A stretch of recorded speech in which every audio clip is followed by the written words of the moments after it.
as always, I'm always excited to have you all here. Here's what I want to do. I want to get started with a little something. I want to show you what the catalyst to all of this is. So I have a video here, and I'll say this. I addressed this a couple of weeks ago in a short. And the short is what got us here today to talk about this in specifics. So let's go ahead and open up today with the following. This talk about obesity was inspired by this right here. So let's go ahead and bring up this video. Take a look at this. You can always identify someone who doesn't have a great grasp on history if they see medicalization as a stamp of inherent virtue. This comes up a lot when I talk about how the word obese is a slur. At least one person will always pop their head out of the ground to say, obese is a medical term, as if that somehow makes it better. You know what else used to be a medical term?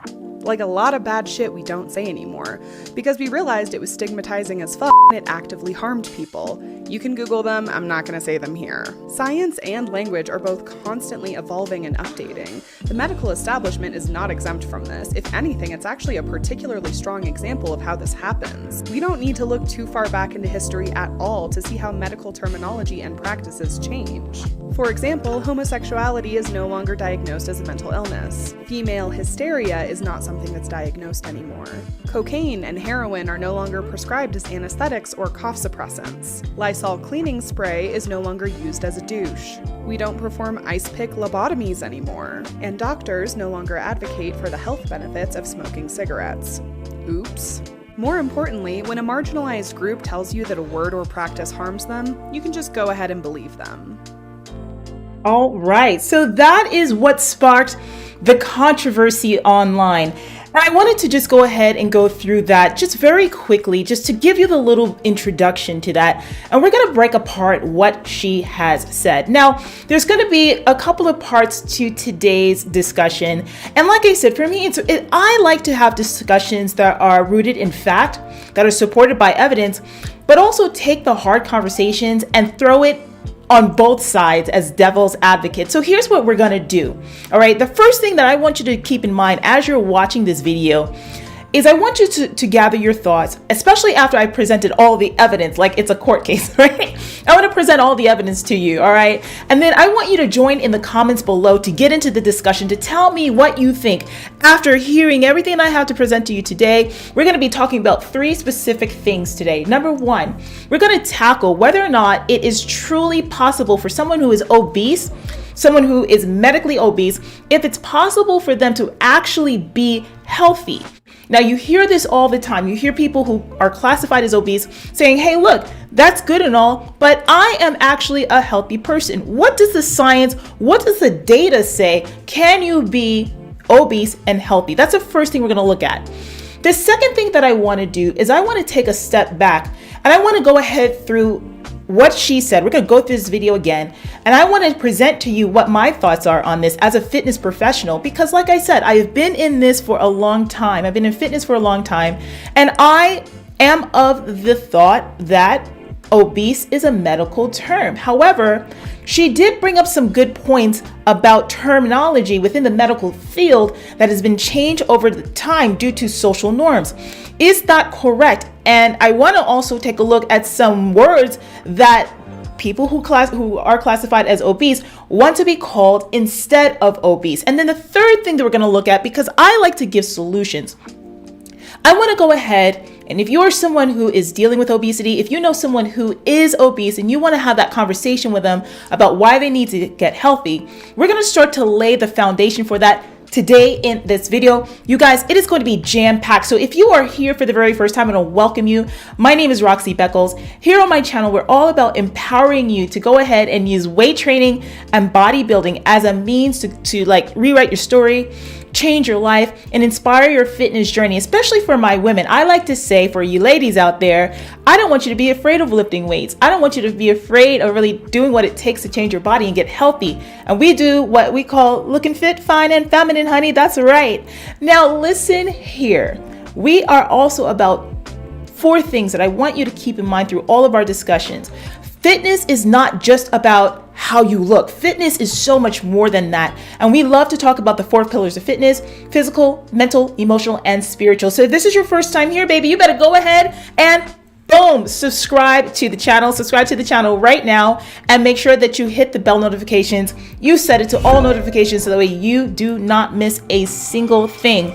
If you want help, that link that you see right here, it's down below. I am taking on new clients, so let's go ahead and get you hooked up. All right, guys, enough of this. Let's go ahead and jump into our first question for the day. So the first thing that I had said to you, you might hear about people who are obese say that, hey, look, I may be obese, however, I am healthy. Is it possible for you to be healthy and metabolically obese, medically obese, right? What does the research say? Now, here's the interesting thing. You would think that this conversation is something that's pretty much brand new because we're all hearing about this now with the advent of TikTok. This is a really big thing in the body positivity community. But this discussion about whether or not one can be healthy and obese, or whether or not the word obese is even a slur, this conversation has been going on since the last decade. I was blown away because I had no idea that this conversation was actually going on in the background, particularly about when we're talking whether or not the word obese is a slur. So let's take a look at some studies. Let's go ahead and take a look at what science has said about whether or not it's possible for you to be obese and healthy. Now, here's what I want to do. Let's go ahead and look at these specific. I have 3 studies for you that we're going to go over that's going to blow your mind right now. So this first study came out in, what year was this? This was the 2013 study that I had pulled. And it is from the Journal of Clinical Endocrinology and Metabolism. I can't see it. I need my glasses. This thing is small. So it's from the Journal of Clinical Endocrinology and Metabolism. And the name of this particular 2013 study was called Metabolically Healthy but Obese, A Matter of Time. Findings from the prospective Pizarra study. So what they did with this particular study is they took a group of people who were metabolically obese and they classified what that meant. And they also looked at people who were obese and healthy and obese and unhealthy. Obese and healthy basically means that they were obese, classified medically, but they didn't have any like hypertension, type 2 diabetes, or any of those things that are typically in line with being obese. Now, the metabolically unhealthy obese, they did have those contraindications and other things that were happening with them. Now, here's what the interesting science has to say. So the results of this 2013 study, looking at whether or not you can be medically obese and healthy, was this. The baseline prevalence of metabolically healthy obese phenotypes, or the body types, varied between a percentage of about 3% to 16.9% as far as where you were on that scale, healthy to unhealthy, depending on a set of chosen criteria.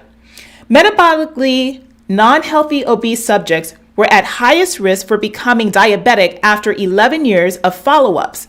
Now, what they did in this study is they took a look at these metabolically unhealthy people, and they looked also at people who were metabolically healthy, so unhealthy and healthy. They looked at where they are 6 years later and then 11 years later, and whether or not, especially the metabolically healthy obese people, were healthy during the entire 11 years. So a good decade of research, all right? So what they found were that the ones who were already unhealthy, that they were even more unhealthy 11 years later. No shock to that. But here's where it gets interesting. In the metabolically healthy obese subjects, the risk for becoming diabetic was lower than metabolically unhealthy obese subjects, but this risk remains significant. In subjects who lost weight, though, during the study, the association between metabolically healthy phenotype and type 2 diabetes almost disappeared. So what does that mean?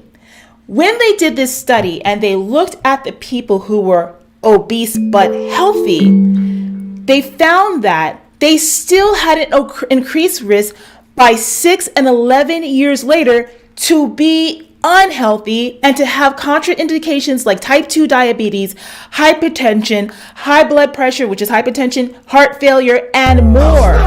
So that means that even though they were healthy in that time period, you guys, guess what? They became unhealthy over time. over an 11-year period. Now, I'm going to go ahead. I know I'm ruffling some feathers for those of you who are in this category and you insist that you will be healthy, that you are healthy, and that nothing is further than the truth. Okay, that was a 2013 study. You're going to say to me, Rox, guess what? That's old news. What do they have to say today? Well, let's go ahead and see. Look at this. All right, let's go back into it. All right.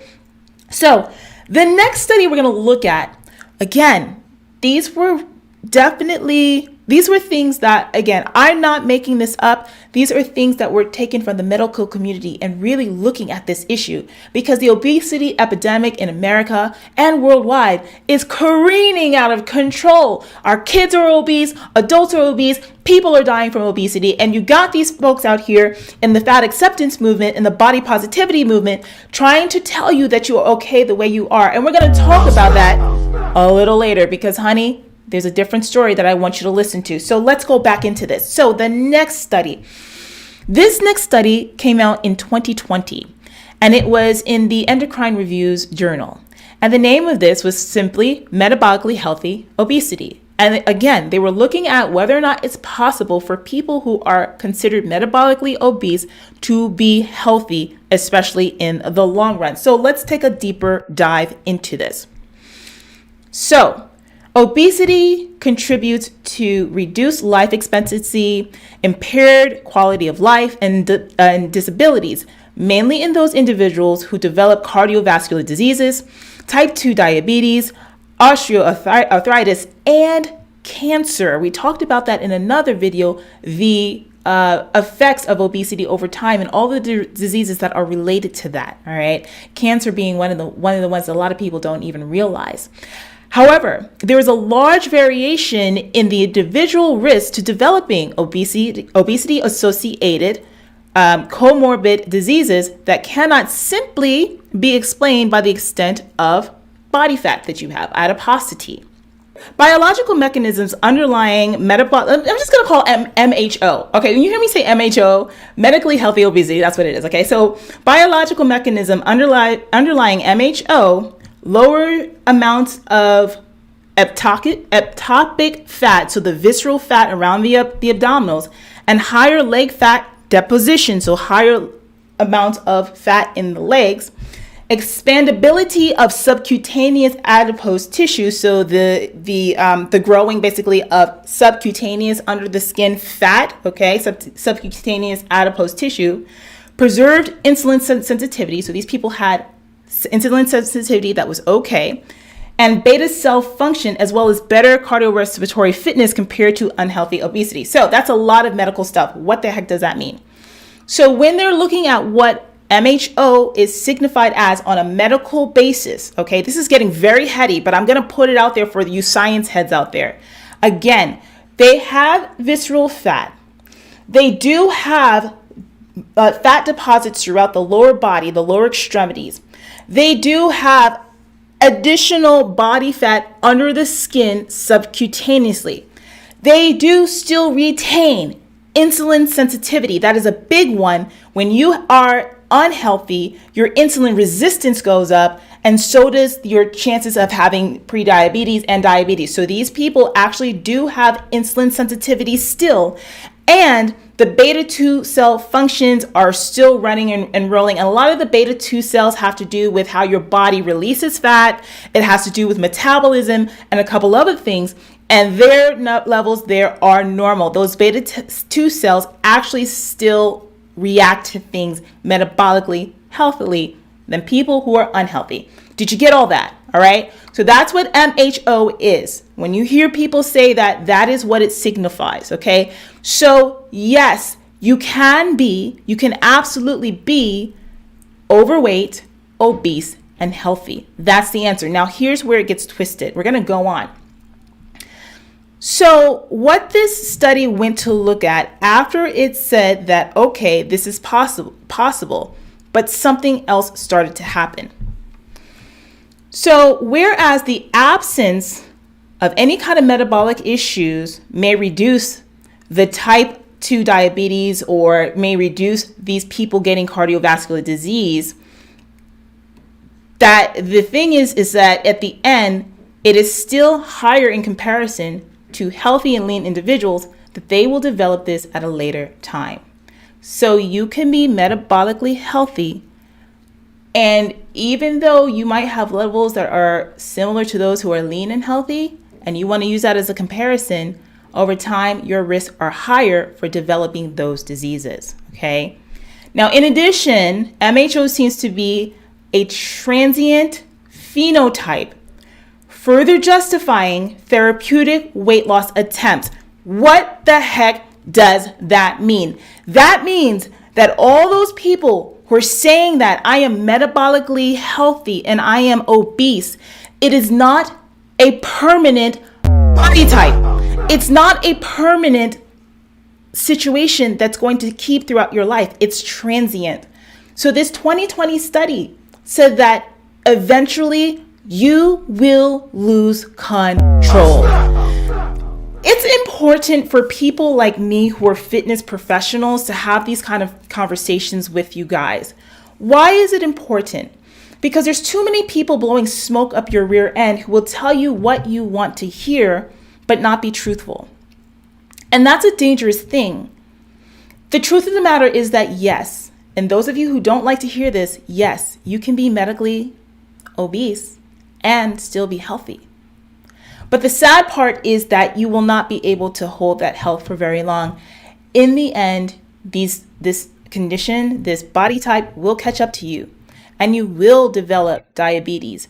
You will develop heart disease. You will develop other issues that are linked to obesity. Now, again, I'm all about presenting you guys with the truth, and I'm all about presenting you guys with the science. And the sad part, this is the sad part, there's another study that goes into the same thing. Now, the reason why, again, I want to just show you all of these studies so you can go back and take a look at it. We're not going to read the full abstract and stuff here, but it says the same thing. And this one was from a more recent study that was done in, I believe this was like a 2021 or 2022 study as well, more recently. Are people with metabolically healthy obesity really healthy, right? And in this one, they looked at a cohort of over 300,000 people in the United Kingdom, almost 400,000, so 500,000 people, and looked at their numbers again over an 11-year period, and they all came back to say the same thing. So the first question has been answered there, right? I wanted to go into a deep dive about what the science says. But the next thing that I want to do is, all right, if this is the truth, right, that means that the term that obese, it's just a medical term. The medical community is using it. So should we be looking at this as something that's offensive? Now, my initial reaction was that, no, this isn't offensive. No, you shouldn't be upset about it. My initial reaction was that these people are being a little bit overly sensitive and that they're being ridiculous. Put a 1 in the chat. Again, if you feel that way, be honest about it.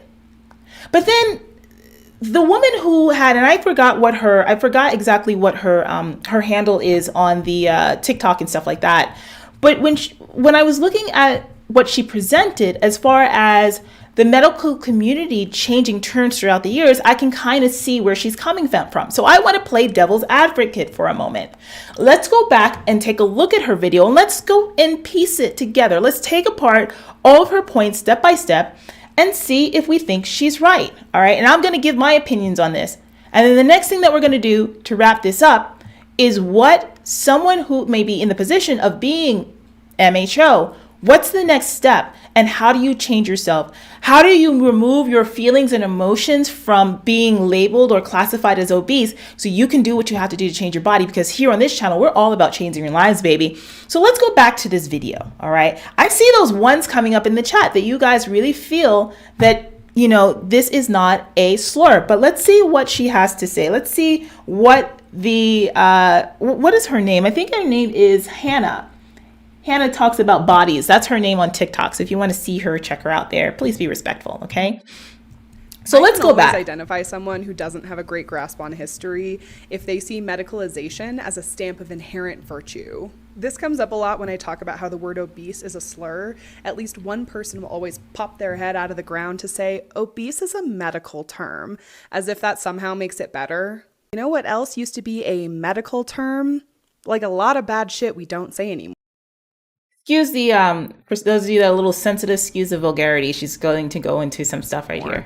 Because we realized it was stigmatizing as fuck and it actively harmed people. You can Google them, I'm not going to say them here. Science and language are both constantly evolving and updating. The medical establishment is not exempt from this. If anything, it's actually a particularly strong example of how this happens. We don't need to look too far back into history at all to see how medical terminology and practices change. For example, homosexuality is no longer diagnosed as a mental illness. Female hysteria is not something that's diagnosed anymore. Cocaine and heroin are no longer prescribed as anesthetics or cough suppressants. Lysol cleaning spray is no longer used as a douche. We don't perform ice pick lobotomies anymore.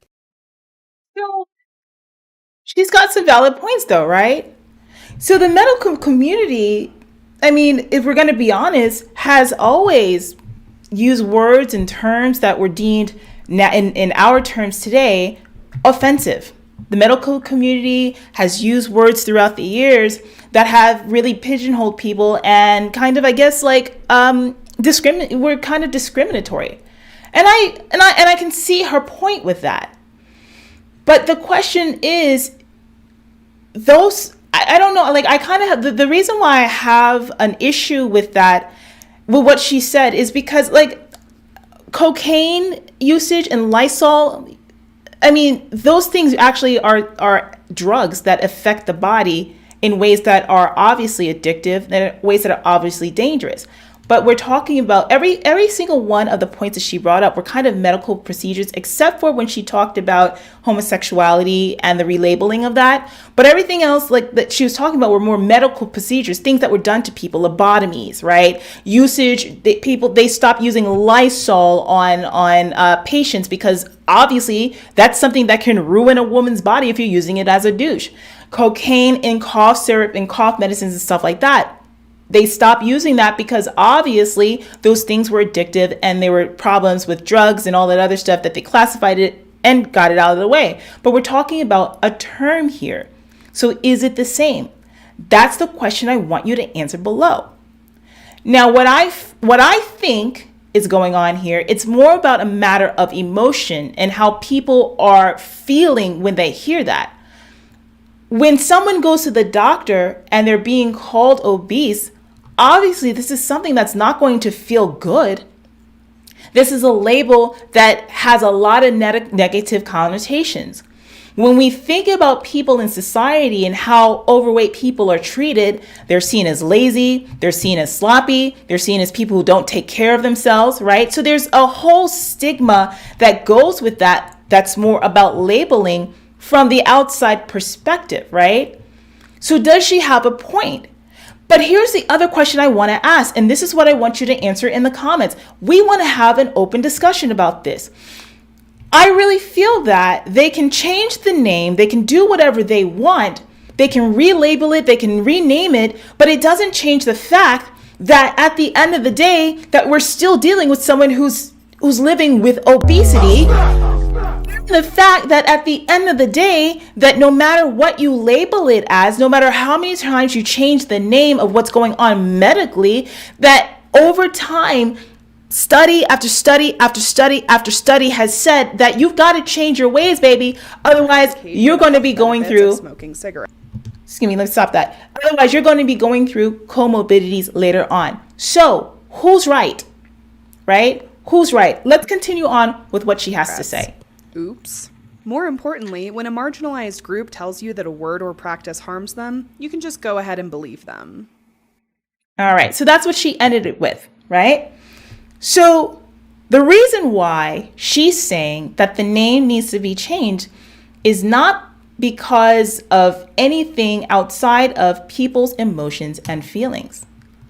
She wrapped it up by saying, hey, you guys don't know about history. The medical industry has changed its terminologies throughout the years.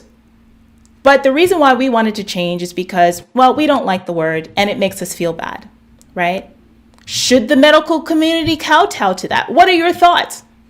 My thoughts in the matter are this. Let me go ahead and lay it out. For me, I can see both sides of the coin. But I don't think that she put a strong argument together that the entire medical community should change a labeling, right?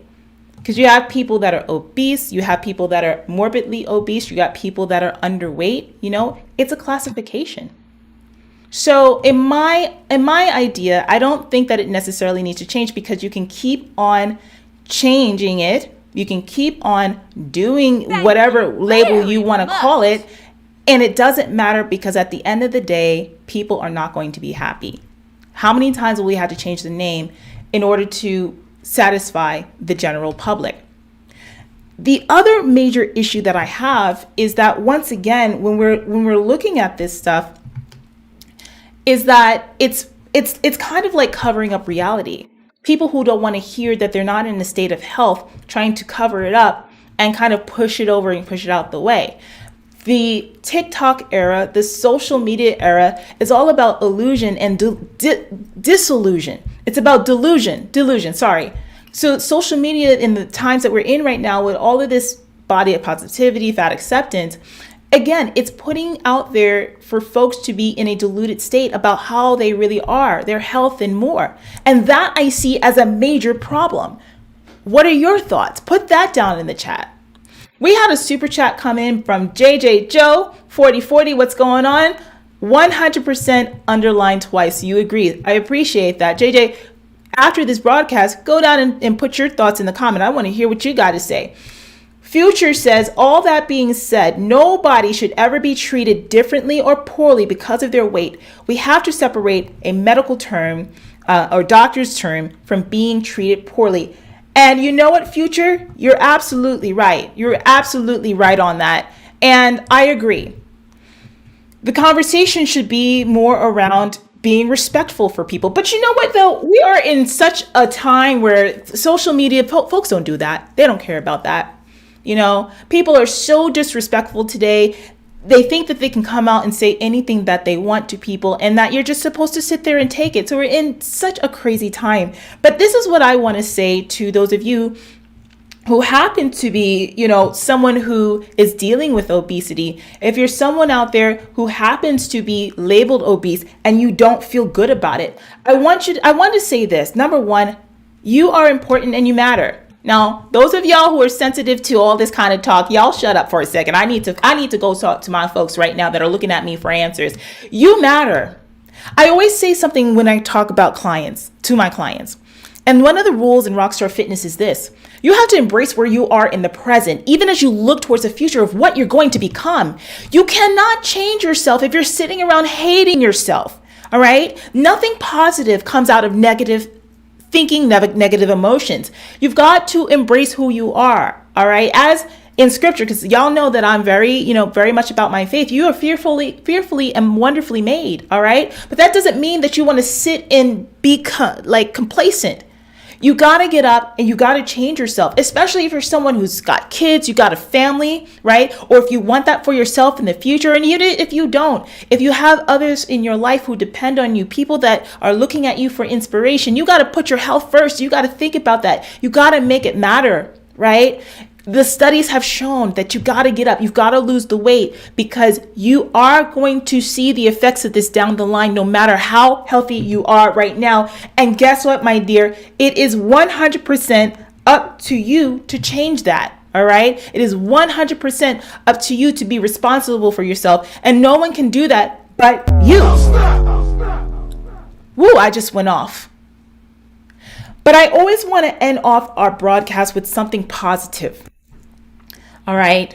And there's a couple of things that I want to tell you to help you to get on the right track. I really do. I really want to help you. So here's what we have to say. All right. This is what I want you to do next. All right. So there are a couple of steps, and I actually have these steps that I'm going to tell you to take as a fitness professional. Who the heck am I? You look at me like, Roxy, that's great and all, but how do you know? You've never been where I am. Listen, I've been responsible in my time as a coach, as a trainer, in helping clients to lose 25, 50, 100 pounds. One of my clients I'm going to feature here on the site for you guys, or on the channel in a few weeks. We are now past 100 pounds, all right? And now she's looking to possibly step on stage in the next year or so. It's possible for you to do everything that you want to do, but you have to decide that you want to make the change for you, all right? So I am empathetic, and the advice I'm going to give you comes from the heart. So the first thing that I want you to do, all right, the first thing that you need to do right now is this. Although you are, and you may be, healthy right now, consider the fact that almost every study done over the last decade shows a decline in health is imminent. Not that it's possible, not that it might happen, that it is imminent for you, okay? So sickness isn't a matter of how, but it is a matter of when. Ingrain that in your head and accept it. All right. And now let's go ahead and do something about it. The next thing that I want you to do and to keep in mind is this. Very few medically obese people can lose weight on their own. Professional help is always required. Why is that? Because if you could have done this, if it was easy for you to do, you would have already done it. How many times have you tried and failed on your diet? How many times have you started and stopped? How many times have you tried to get on and off the bandwagon?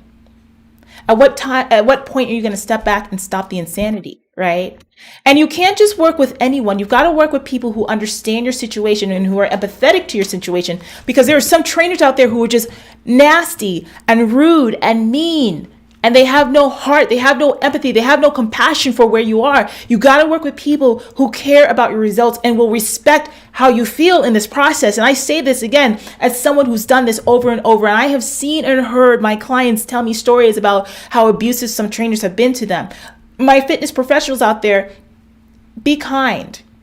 Be kind. Some of you know what it is to be there, to be like where they are. And I find that when you've had that history in past, that you tend to have more care in how you handle these people. Be kind. And then the final thing that I want to tell you today, all right, about getting this body and changing and getting where you need to be is this, okay? At the end of the day, the terminology might change, it might hurt, and it might change, and you might relabel it so that way you feel better about yourself. But here's the hard truth. I'm going to rip the Band-Aid off right now. Even if you change the terminology, the medical diagnosis is still exactly the same. You can't run away from it. You can call it whatever you want, but at the end of the day, the medical diagnosis is still the same. I want you to do something about this. I want you to change this. I want you to take control of your life, all right? I want you to make sure that you can live longer. I want to make sure that we give you the foundation to be better, not only physically, mentally, emotionally, and of course, spiritually as well. All of it, the 4 pillars have to work together. I don't care if you have 10 pounds to lose or 100 pounds to lose, all right? It's got to all work together. So here's what I want to do. First of all, I want to thank all of my viewers who are here today. We got some really great comments that came in. Future has been saying a lot of really great stuff. Moonlight Babe says there's literally nothing beneficial about being obese. I agree, Moonlight Babe.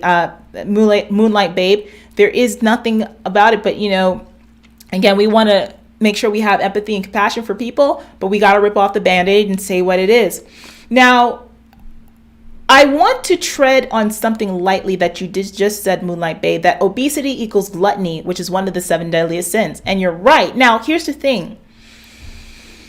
Gluttony is one aspect of it. And I think that we often label people who are dealing with obesity as being gluttonous, as being people who can't control their eating, just eat less, train more, work out, or whatever. And that's where we want to get into being compassionate for people, right? Because yes, although overeating is definitely an issue for so many people, sometimes that overeating is actually tied to something more sinister, like emotional overeating, like binge eating, eating disorders, and other things. So the issues that they have isn't just about self-control. A lot of the time, some of those issues have to do with emotional issues, pain, trauma, and them using food to mask those things. So we want to be careful sometimes with that, with making assumptions, right? Because those are the things that are attached to the word that are making folks who are dealing with this shun away, because it's like, no, already you're making assumptions about me. So not only do you have that indication of possible eating disorders, but then you also have the whole host and cascade of hormonal issues that could be going on. Some people become obese, particularly with women, when they're dealing with PCOS, and that's a hormonal issue with the estrogen and testosterone levels in the body. Some people become obese because of thyroid issues, and I know that some of you say, hey, don't blame the glandular, but the glands is what controls our metabolism, and for so many of us, how our bodies react to holding on to body fat. So we want to be very careful sometimes with that kind of terminology. But I think that you're absolutely right, and you've got some points. At the end of the day, there is an issue that needs to be taken care of. Okay. Burn That Butter says obesity has never been seen as healthy medically. A medical term is not a procedure, and that's true, right? We saw that with the we came to that conclusion with the video. Future says, I absolutely understand where she's coming from with past medical terminology, but people are still obese. Just because you're offended, it doesn't automatically mean that it is wrong. So many great answers and feedback in the chat, because you can change lives. You can change lives, all right? You know how you change lives? You change lives by sharing your thoughts. You change lives by going down and saying what you think and making sure that YouTube spreads it out to the people that need to hear it, but more importantly, that people can learn from your experience. Are you someone who is classified as medically obese? How are you feeling right now? What are your thoughts specifically on these terms? Are they offensive? Should we stop using them? What else should we be using instead? Post that down in the comments. If you think that this discussion is absolutely crazy and they need to get over it, post that down below. Like, let's get some real discussion going in this piece. Let's get it going. Now, look, if you're looking to change your body and change your life, this is how you can do it right here, okay? Go ahead down below, click that link to work with me. I'm taking on new clients. Yes, you can be somebody classified as medically obese, and your girl's got your back. I told you, I got a couple of clients dropping 50 pounds, dropping 100 pounds, and changing their bodies and changing their lives. And while you guys are at it, make sure that you go ahead at the end of this video. It's going to redirect, if you're watching live, to the next broadcast. And we're going to be talking about how to fix this step by step. So if you are someone who is medically obese, I want you to make sure that you watch the next video. We're going to put that right over here in the replay so you can make sure that you can get yourself out of being stuck and change your body for life. You guys, I thank you so much for being here, and I will see you on the next one. Toodaloo. Thank you guys. Mwah. Love y'all.